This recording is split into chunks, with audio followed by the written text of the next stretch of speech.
So they're cheering because they believe in you, and they believe in your families. And that's because all of us in here have a story, and we believe in the Jesus inside us. All right? You can't do this on your own, but through Jesus and his power, you guys are free. And through a community that loves you, supports you, doesn't look at your past, doesn't hold your past against you, but we're focused on your destiny, not your history. We're celebrating you. You guys, your families, the other couple that came, you guys are accepted, not rejected. In this house, in the kingdom, in heaven, you are accepted, not rejected. So you are a symbol, what we think. We are a church that's going to just be addicts. We're a church of addicts addicted to Jesus, right? We're transferring addiction. We're breaking the bondage of opiate addiction. We're breaking the bondage and oppression that's hitting our land. We're breaking the paradigm of what's happening in our culture and the statistics of overdoses on the rise. And we are transferring to become addicts to Jesus, right? So I just want to, I'm going to let them share in their own words and just kind of just really, really briefly, kind of what's happened over them the last week. Now listen, we're not perfect. How many in here are perfect? How many in here are not perfect? Come on, look at that. We're not saying we're perfect, but how many believe that through Jesus we are works in progress? That's what we're acknowledging here. But both of these guys died, literally died. Josh had 3 doses of Narcan to bring him back. Was down for, how long did you say, an hour? 15 minutes. Tyler had 6 doses of Narcan to bring him back. Was down, you're the one was almost an hour, right? Was dead for an hour. Now come on, look at this. If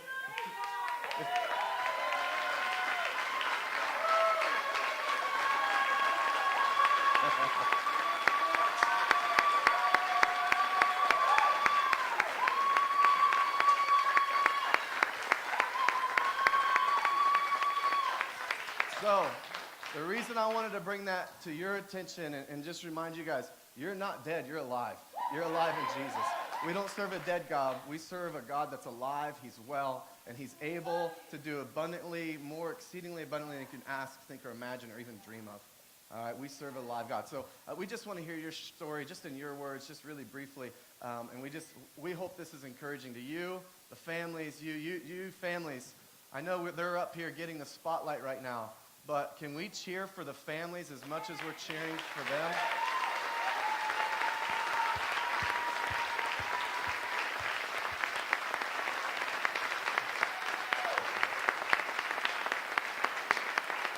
What you've had to endure and what you've had to journey through with each other and what you've had to go through and be a part of. And I just tell you, that's an injustice of heaven. But today, the justice of heaven invades our lives. So, Josh, why don't you just share just briefly about who you are, why you're here, what's going on? My name's Josh Boyne, born in Dayton, Ohio, raised in New Carlisle, Ohio. Told the whole story, I'd be here for a week, but growing up, my mom was with different men. A guy around the time I started to actually grow up and, started to reach maturity, I guess. She was with a guy that beat on her for 3 years. And about 11 years old, I started smoking weed. 12 and 13, I started drinking really heavy, eating Xanax on top of the drinking. And my mom was a partier, so that's how we hung out. We got high together.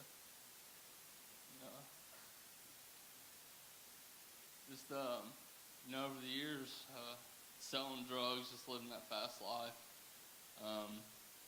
Had 1 kid by the time I was 18. I have 4 kids now, 1 on the way. Found Christ 5 years ago after been in and out of prison, in and out of jails. Done approximately 7 years behind bars. And I am currently in some legal matters from drugs. I've got about a month clean right now.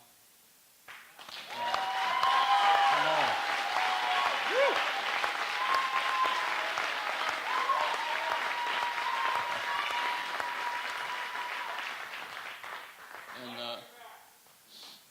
I just went to Hope Over Heroin here in Troy and told my fiance that I had to get the one out in Dayton. And Aaron pointed me out last night, and he's like, tell me your story. And I've been running from God for a while now. I'd lost a lot of faith. But last night when Aaron came up to me, I realized, God's here with me. He never left. Come on.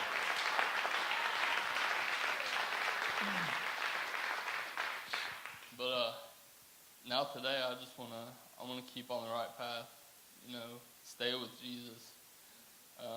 My beautiful fiance, she had never come to church. We've been together a little over a year, and she hasn't missed a Sunday yet. When I've been in jail, she's been in church. And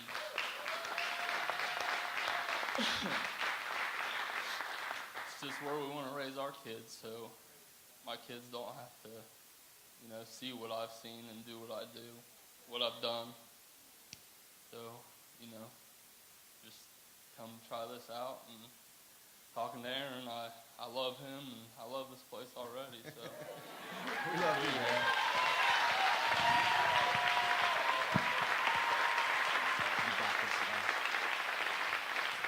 All right, Tyler, we're going to let him share his story real briefly here. And, man, doesn't he look good? Man. My name's Tyler. I grew up in a little town of Covington. I'm going to do it a little different. I don't like to dwell on the past of what I've done or, where I've been, because a lot of addicts have the same story, just we've done this, we did this wrong, So I'm trying to focus on the positive. But I met Aaron, surrendered my life to God, got baptized.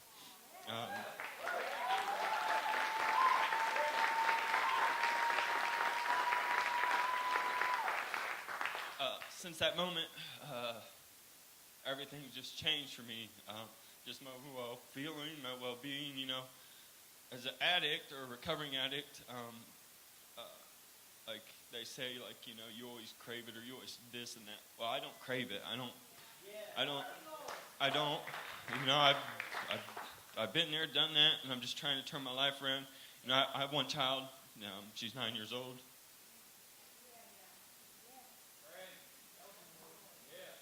I haven't seen her in a year, but I know through the power of God and me turning my life around that He's going to bring her back.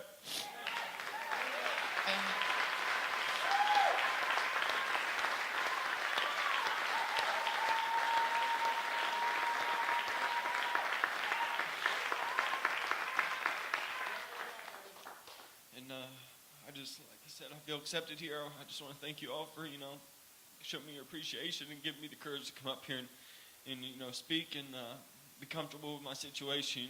It's time to face it head on, not just keep running from it or putting it on the back burner. So, I'm going to try and find my place here in this church and, not just give to myself, but try and give back to all addicts and everybody, that's been there and done that. So that's my goal is, just to, I know I might not be the strongest person here, so maybe, I can lean on some of you sometimes,